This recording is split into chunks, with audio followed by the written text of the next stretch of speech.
Haven't you heard people making statements? I am spiritual. I am not religious. Now you turn around and ask that fellow, what is your understanding about religion? What do you know about religion? He says, what? That and all, don't ask me.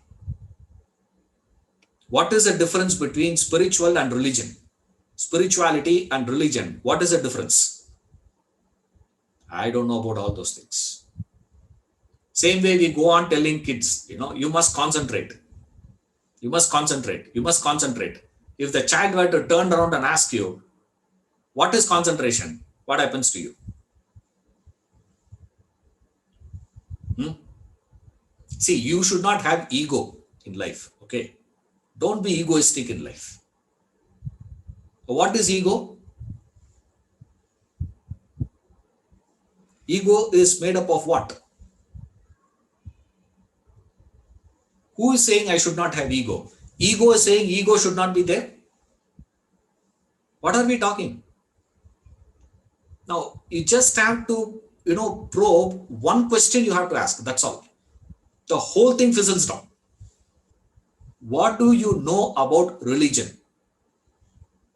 First thing I ask people is this. Do you know religion is a noun or a verb?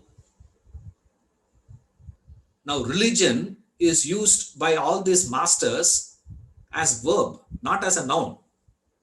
You convert it into a noun. And then you say something wrong with it. It's like in English, they say, call a dog mad and kill it. If you have to kill a dog, what you do is first thing is you call it mad and then you can kill it. That's exactly what we are doing. No clue we have about it. But then we go on accepting things. Now, if you have to study Vedanta, remember, don't take anything for granted. Vedanta can be studied only by people who are willing to question and probe.